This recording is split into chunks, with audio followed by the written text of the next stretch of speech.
Excellent. Right, hello everyone. Everybody. Hi, hello. Hello. Good morning. Welcome to this week's webinar from Alika Digital. It's myself, Anne Stanley, hosting today with Katie, who is Head of Marketing. Morning, Katie. And we've got Thom, who's going to be the main speaker for us. Thom's a very regular at doing these webinars. He absolutely loves doing them. And you're going to and you're going to be talking about B2B creativity today, getting your creative ready, aren't you? So that's right. Yeah, we did one about 4 weeks ago, and there was a bit of comments afterwards saying, kind of, can we have a more B2B inspired angle of it? So it's a rework of what we did 4 weeks ago with more focus, well, a sole focus on B2B creative today. Excellent. So the people that are new to us, what we're going to be doing is we're going to be recording this. We started recording this webinar straight away, so you will get that in a couple of hours. And while we're waiting for a few more people to join us, we actually do some polls. So I'm going to pass over to Katie to do the polls first, if that's okay. Okay, that's fine. You have got a halo around you, Thom. It is slightly strange. Well, that's exactly how it should be. So the poll today, do you feel you have a solid, well-rounded strategy on your B2B creative? First answer, yes, I have it all covered. I'm here to kill time. Yes, I think we do. Next one, not sure. That's why I'm here. Next answer, I don't think so. We need help. And someone else, honestly speaking, says, no idea what to do. So there's one there. Oops. There's a bit of a mix today. No one's killing time or admitting that they are. That's good. Yeah, there's a few people that think that they do, or not sure if they do. That's really, really good, because we can obviously go through that and show some little tweaks.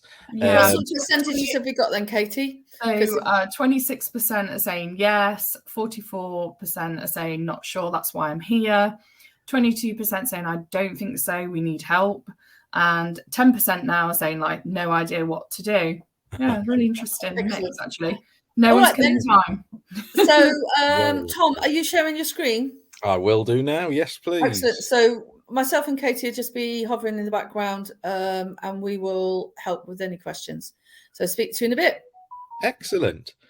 Thank you very much. Right, guys, I hope that I am sharing and I have gone full screen. Can I get a confirm, please, Katie? You have gone full screen, and if anybody in the audience would like to see more, there's a little arrow top right which allows you to enlarge the screen. That might be excellent.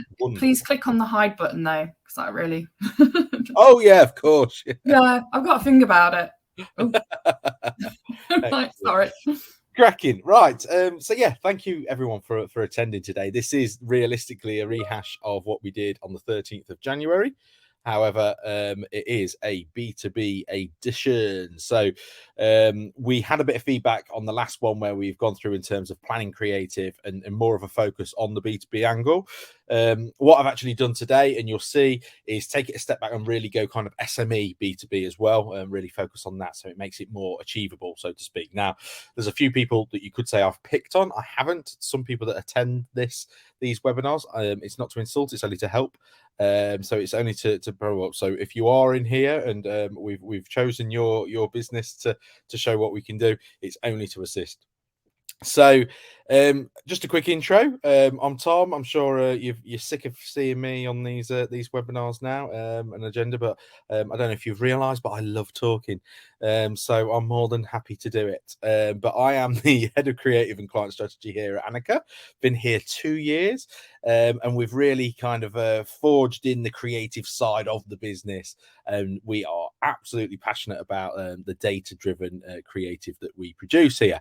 And so hence this webinar, because I love to share our strategies with you guys. So anything that you've got or any queries, we are here to help. And just for the non-regulars, here's a bit about Annika. For those that you may not have heard us before, we are 16 years old this year. I think it's our birthday this month, actually. And we are now 27 strong with 46 plus clients. And we are now a very all-rounded single service digital marketing agency. We hit all corners of the industry there. So very, very exciting times for us. As you can see here, that's our full breadth of the team. And I won't bore you with going through every single one of those, but you know, they're all very happy, smiley, welcoming faces there. So just a quick one. We do everything. As I say, we're very full service these days, from anything from analytics to training, and everything in between. Lots of outcomes. We're here to help. We're very much a pay it forward agency. There's nothing we like more than a good conversation about digital marketing. So please do get in touch, and we are very excited to work with some of the leading names in business, realistically. So we've got a couple of these examples to show you today, but let's just crack on and get into it. So it's planning your B2B creative in 2023 and beyond, and what to focus on, where to kind of plan, and how to forge a strategy moving forward. Hopefully we've made the complex simplified, but at the same time you will be considering the right level of detail for everything that you do moving forward. So first of all, what is it we mean by creative? So is your visual representation of the brand, service, or product coming across? What is creative? You'll be forgiven thinking it's a logo or a post or whatever it may be, but it's actually all encompassing. It's everything from organic posts, ads, obviously, if you're putting some money behind it. It's your website, it's the emailers that go out, but equally on top of that these days, it's the social channels, it's the landing pages if you're pushing people towards it. It's the presentations, what we're showing you today. It's the internal comms, it's the press releases, it's the case studies. Oh crikey, it's everything. So you have to be kind of a well-rounded idea of what creative is. Now, if you do consider that, you'll obviously start to realize that everything has to be consistent and everything has to form this cumulative exposure to kind of have this ricochet. Now, nothing more important than that within B2B marketing, because as we'll show you in a moment, that's all about that repetition and that constant recognition of your business.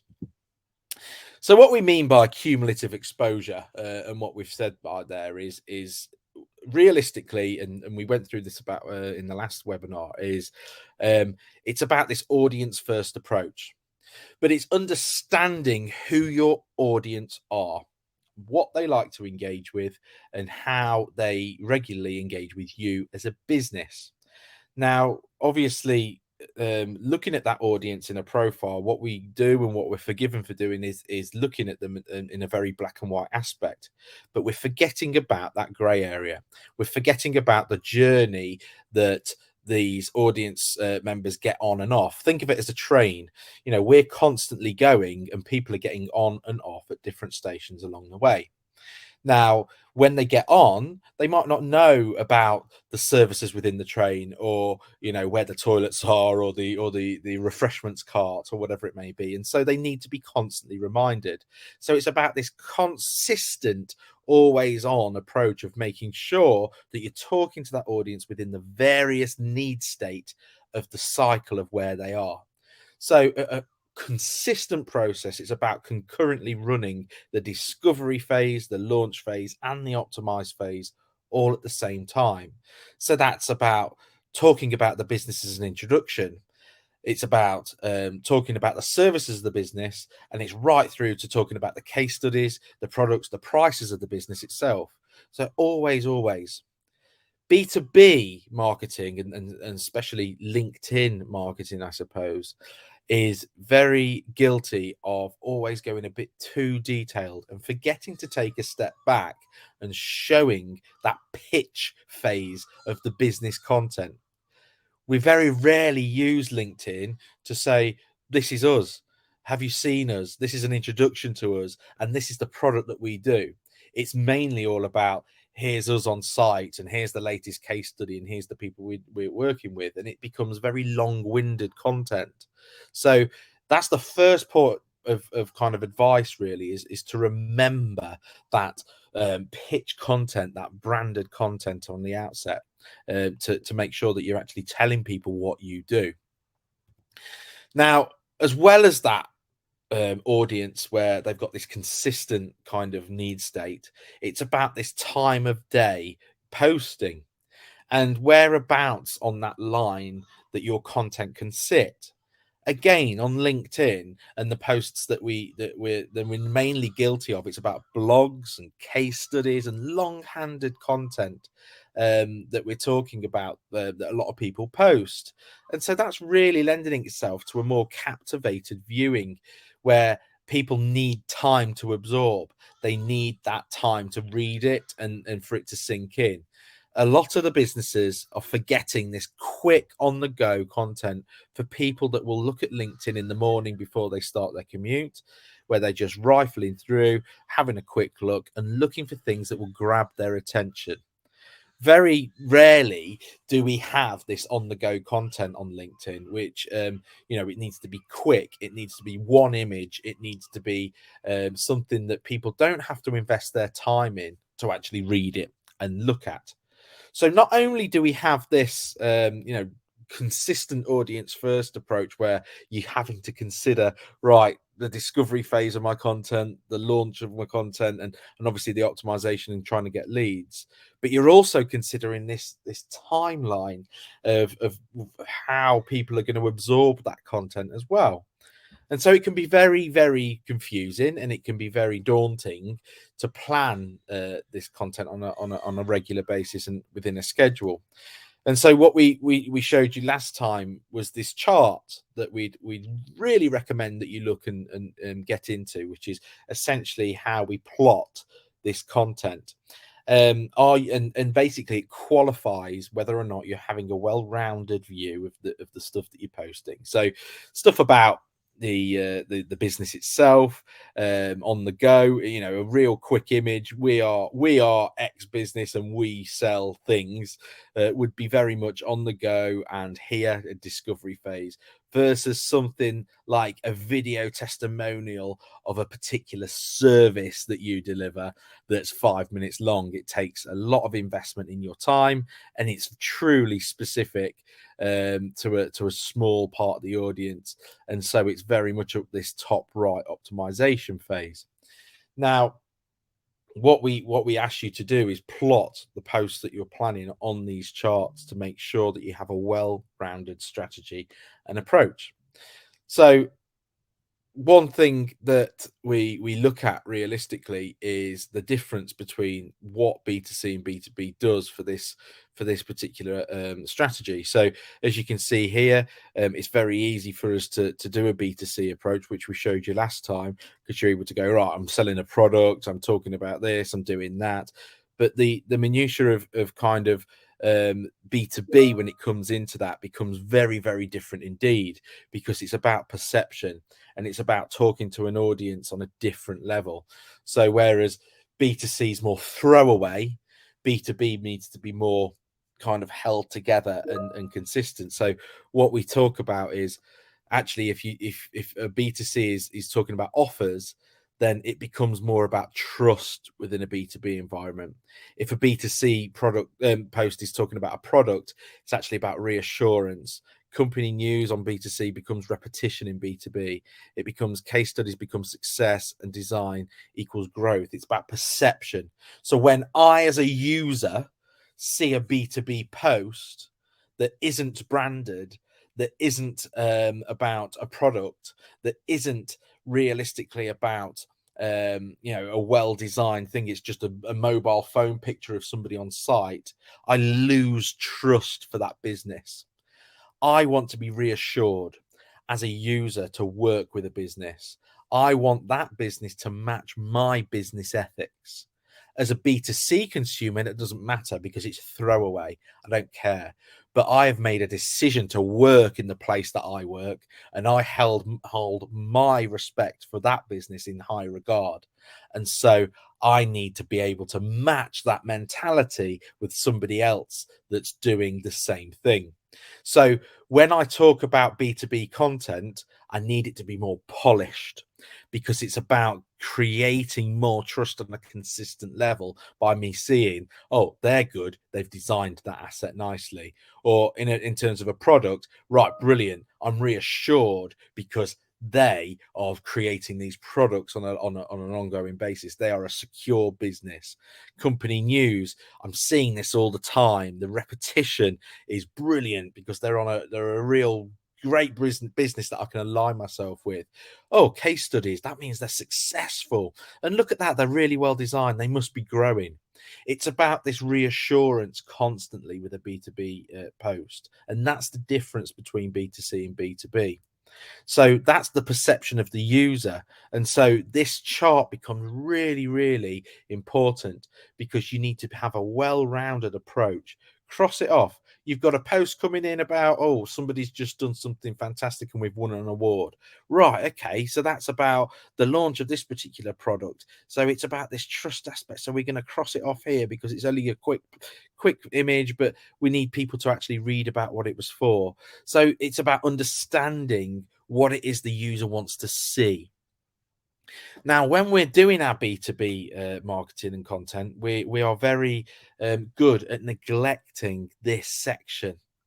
Okay, as I've said before, we are really putting a lot of effort into telling people how great we are as businesses in a way of case studies, as I say, like really long-handed blogs and thought leadership. And this is the latest podcast and interview with our CEO, whatever it may be. Don't forget the quick content, the quick stuff of like one image. We sell these, or whatever it may be, or, you know, we do this, or have you seen our latest product, or, you know, we are this company. Really, really quick one image, something that you can be quickly reassured just by scrolling through, not having to real invest your time to actually engage with it. On top of this neglected section, what's really neglected is this real bottom left section here, which is this, you know, neglected is this quick content of optimization, but actually introduce yourself, reintroduce yourself. People need to discover who you are on a quick basis.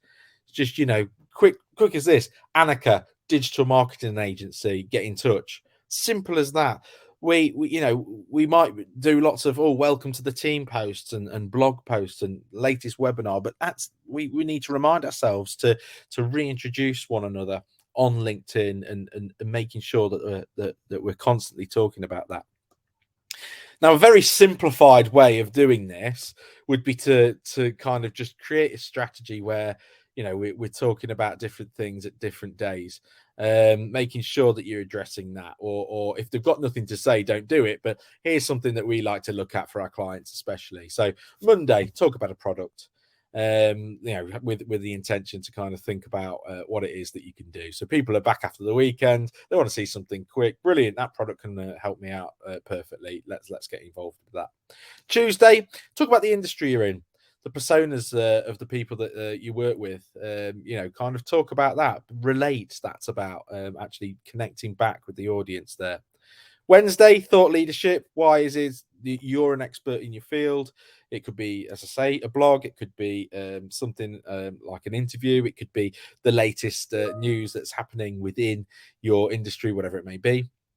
Thursday, do something practical. You know, how do you put your product into practice? It's about how you use it. You know, something like a case study would be great in this instance, but also do something different, like show it. You know, so show your actual staff, going, this is our product, or whatever it may be, and this is why it's amazing. And then finally, Friday, round off the week with a bit of history, a bit of about you, a bit of what the you know, the business is all about, and where you've come from, and that's really important as well.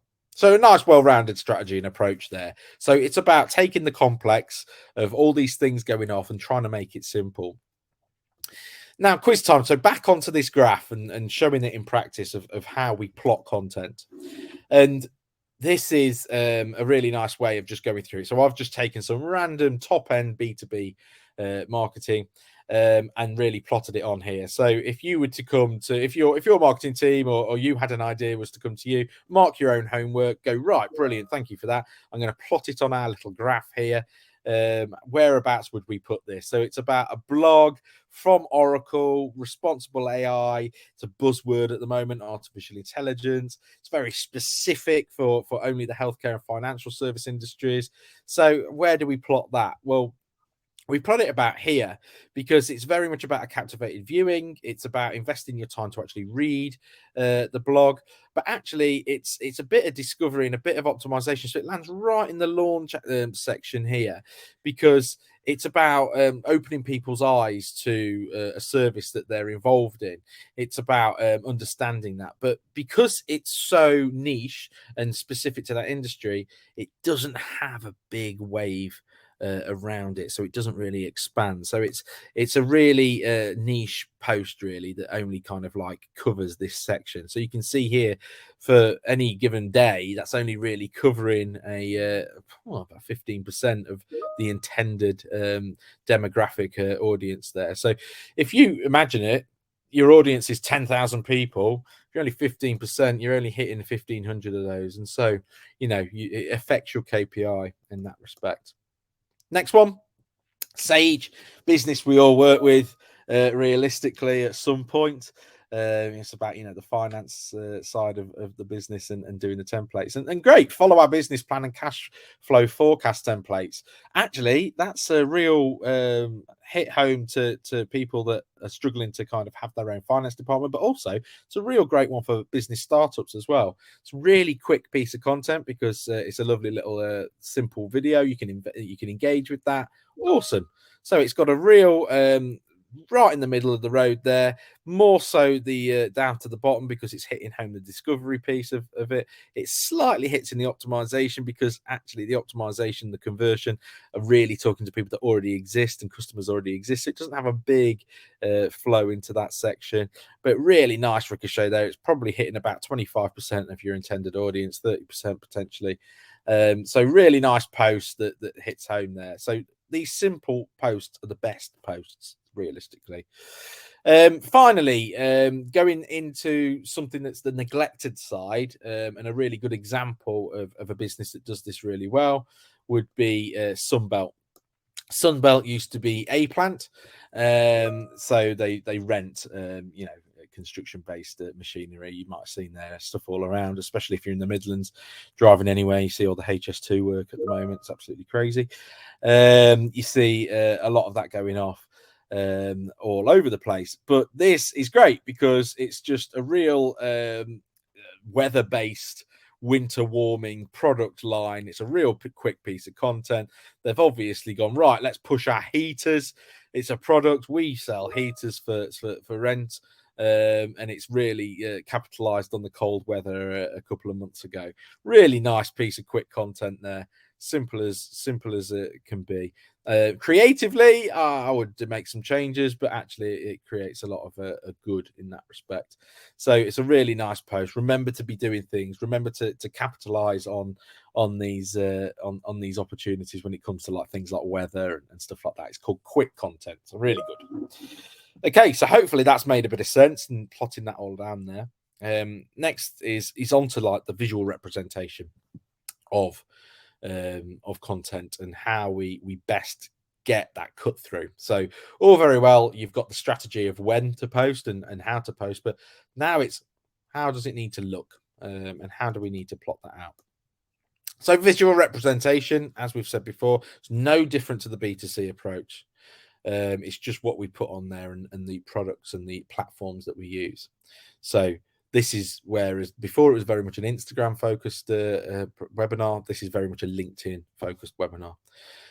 So visual representation, it's about your typefaces, it's about your color palettes, it's about your imagery, it's about your tone of voice, it's about the company culture, it's the products that you sell, the staff you have, and the audience you are talking to. This cumulative exposure comes back again. It needs to be consistent. It needs to match the website in which they're clicking through to. Everything needs to be tip top. It's weird in B2B because B2B really has had to real push themselves since the pandemic. Forgiven for kind of over the counter culture, which we'll go to into a bit more. And now our expectation within the industry and within content is absolutely profound. Our expectation is that everything needs to be quick and everything needs to be now, and we're all users on a personal level of that. B2B is struggling to catch up in that instance. B2B tends, as I've said, to be posting longhand content and thought leadership. So don't forget to sell on LinkedIn, that quick launch of that product, like I showed you there with Sunbelt, and that quick stuff, and opportunity with the weather.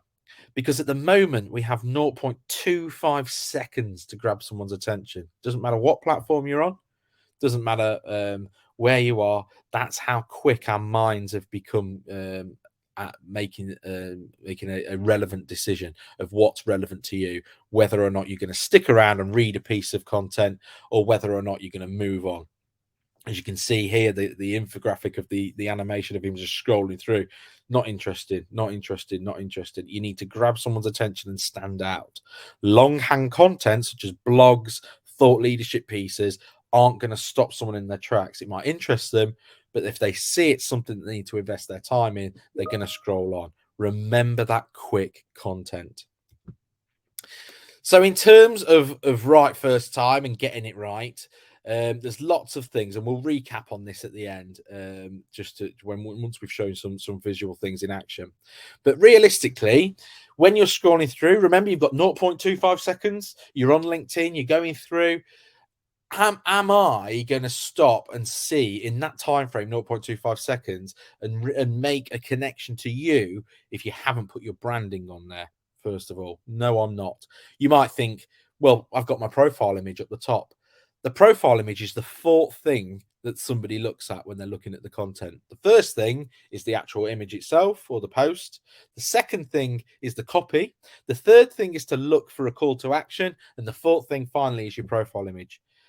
What chance do you have of within that 0.25 seconds of somebody actually engaging and thinking, oh, that's from that particular brand? None. So the asset itself needs to have your branding on it. Many people, and I'll show you some examples in a moment, do 99% of the hard work. They've gone out on site. They've got a fantastic image. They've done some real great, interviews with some of the team. They've put the team on site. The social post is just a lazy image from their mobile phone. It's got no branding on it. They don't understand. So just by putting a bit of branding over the top of it, it owns it. People, as I say, the reassurance of working with B2B, I need to match my ethic with you in order to work with you. So branding it up to me says, oh, they're doing well. You know, they've taken the time to actually design that and put some care and attention into it. If you're not putting any care and attention into your social posts, why do I expect you to put any care and attention into the service that you provide me? That's the subliminal decision making that you are making as a user. So care and attention is absolutely everything in B2B marketing. So put the branding on there. Think about and consider the time of day that you are posting this. Am I going to get captivated viewing, or am I looking for on-the-go content? Is it a video? And if it is a video, has it got sound on it? It needs to have sound on it. Even though 85% of the content is absorbed without it, you need to consider, is it legible without sound, but is it amazing with sound? That's basically it. If it's not legible, if it's a piece of interview and you're watching it and you're just seeing somebody's mouth move, has it got captions underneath? Is it, exciting? Is it got the relevant information of what I need to see?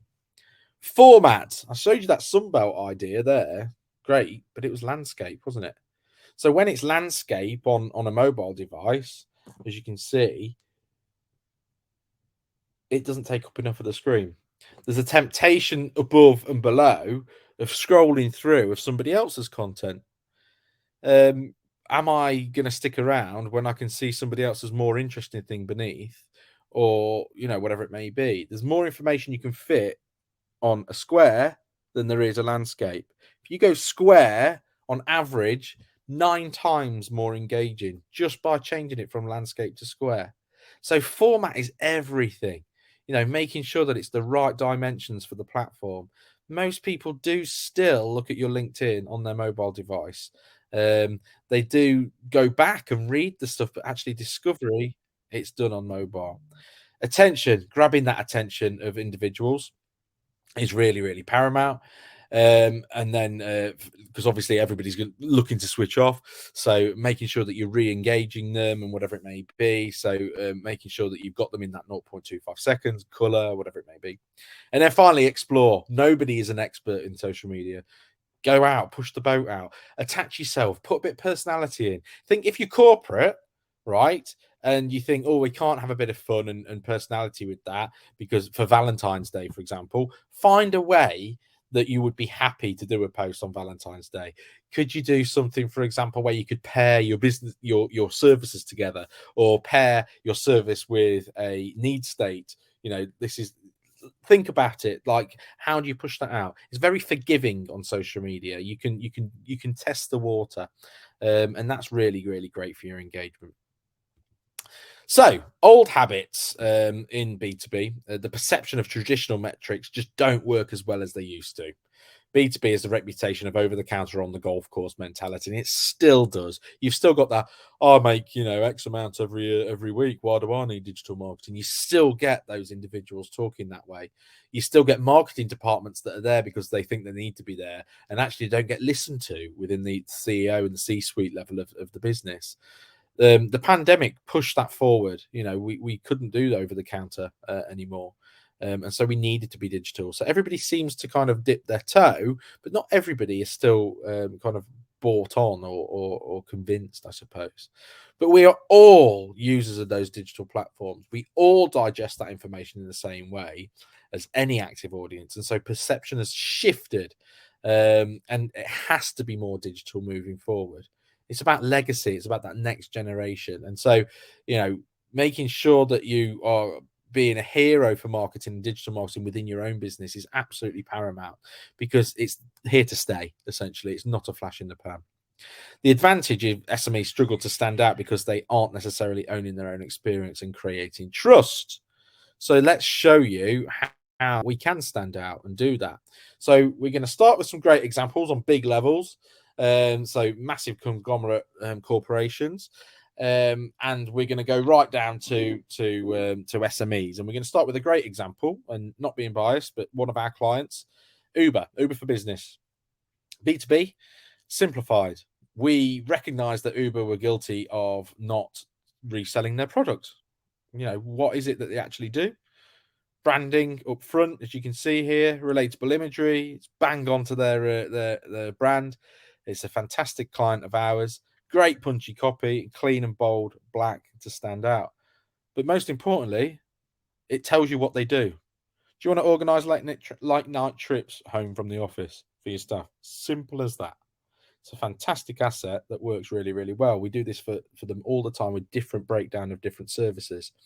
Uber are a brilliant client, and they really respect the cumulative exposure. So you look at this one ad, and then you go away and you think, right, how does that compare to the rest of the brand of what they're talking about? And you can see how consistent that all is.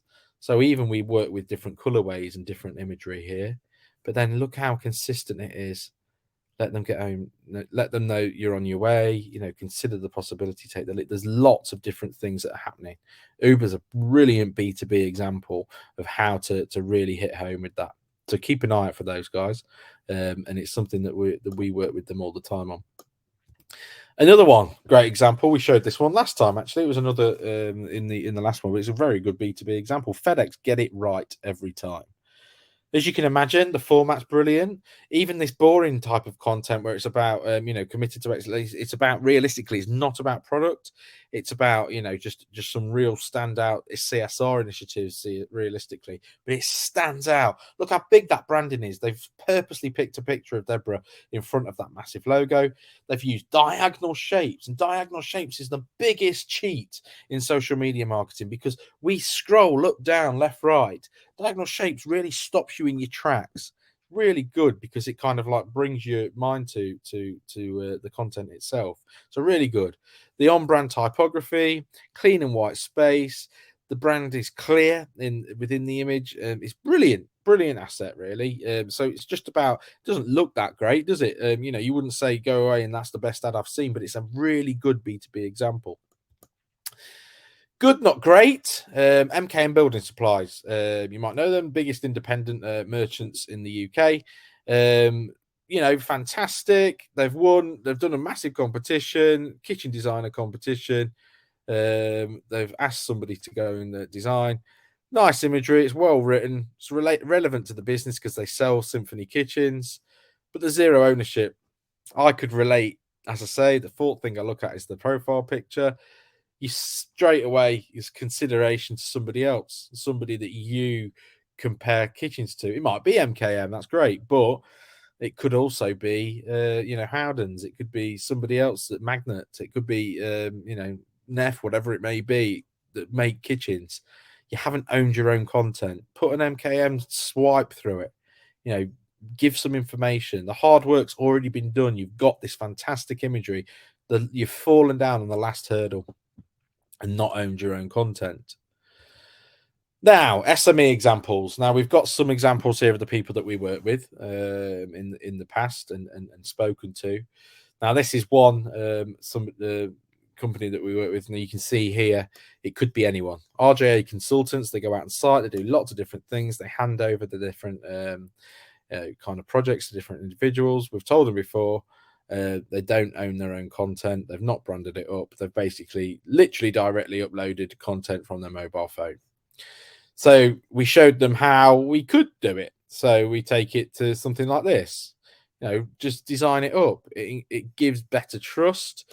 It shows that we've used diagonal aspects. It's taken from the logo itself. You can see we've had a bit of fun here by using the triangles bottom right. We've used a bit of cutout overlay, and we've put that design in place. Now, there's literally 3 apps that do this now. There's one called Adobe Express, which you can do all these, actually do it on your mobile phone. Really great app to do things like this. And actually, I've done all these on my mobile very, very quickly to show how easy it can be.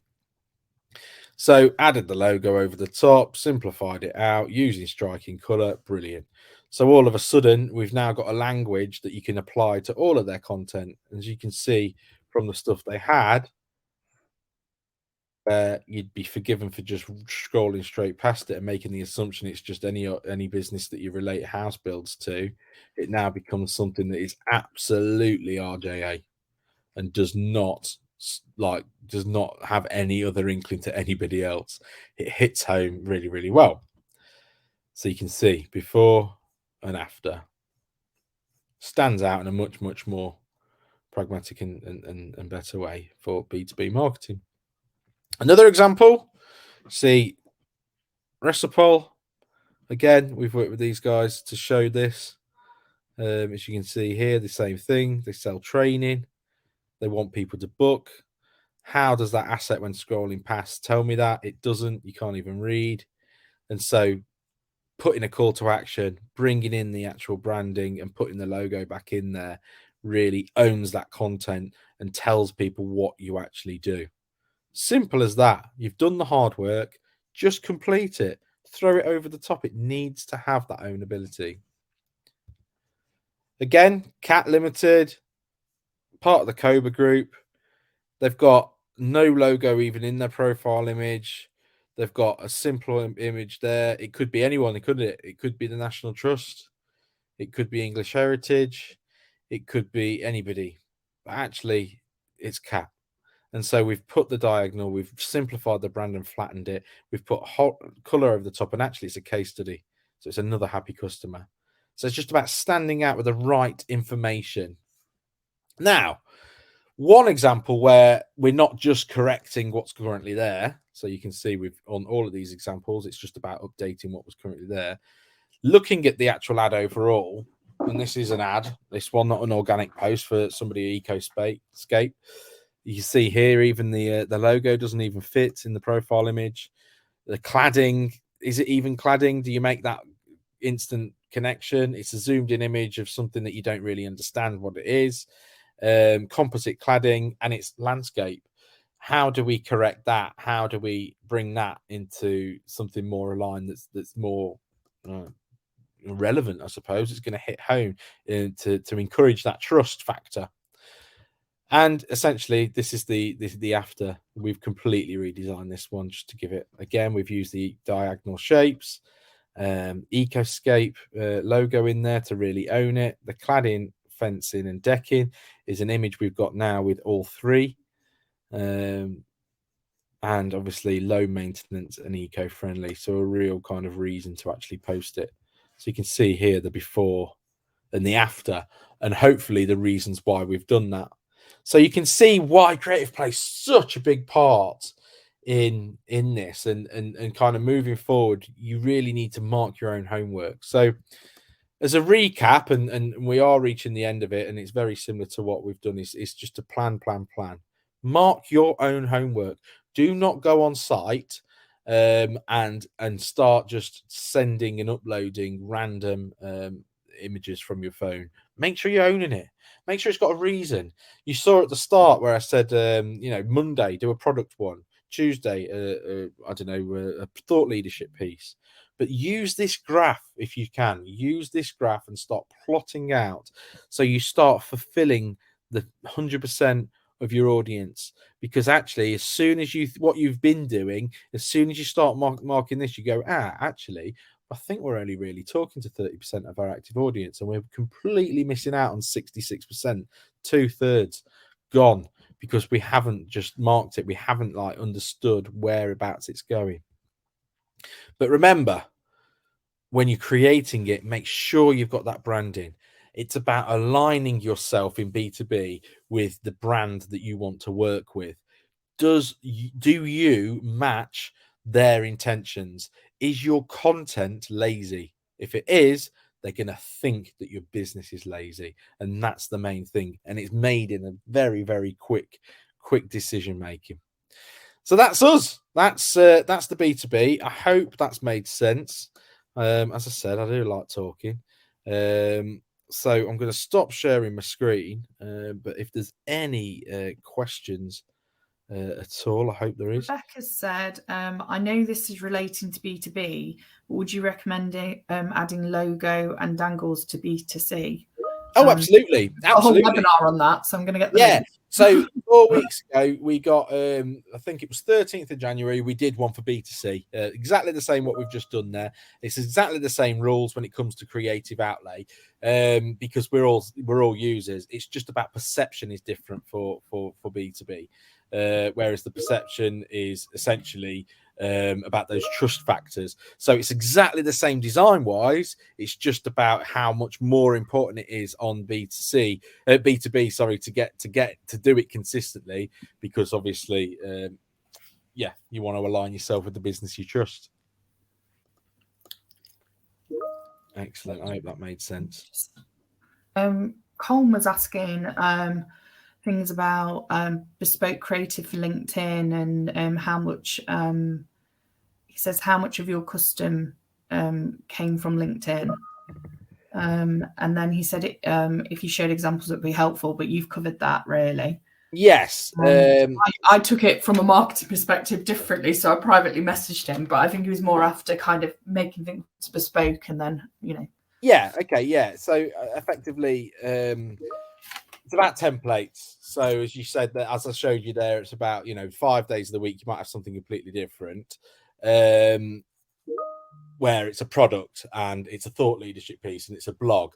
I'd go away, make a template within something like Canva, download that, and it's just about amending. You can see, actually follow Annika's feed of content. You'll see our template starting to evolve in our new branding. It's very much about the layout. So our marketing team churns out content within those templates. It's really important for consistency and about relevance in that sense. Real. Okay, and I think that's really it. I think I wanted to ask a quick poll of people about we're thinking about doing some training courses on UX and UI. I just wanted to quickly do a poll just to see if anybody's interested in that. Maybe I can just run that now, if that would be okay. Yeah, that's fine. That's fine. Awesome. Let me just I'll just see if is it appeared? Let's have a look. No, not yet. Okay.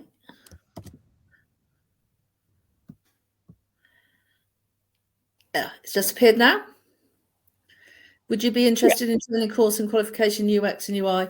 No, not relevant to me. Yes, I'm interested. Tell me more. Hi, Watson's asking, can you explain what those things mean? So user experience. Thom, do you want to explain what UX and UI is? Yes, absolutely. So first of all, I've just had a private conversation going off with Alice. So in terms of what B2B and B2C were. So B2B is business to business. Sorry, I should have said that. So business to business is when you're a business selling to other businesses, wholesale, whatever it may be, trade. Business B2C is business to consumer. So it's when a business is selling to Joe Public on an individual basis. So retail, high street, that's B2C. B2B, things like, you know, Juicens, whatever it may be, or even kind of like Sage accountancy, whatever it is.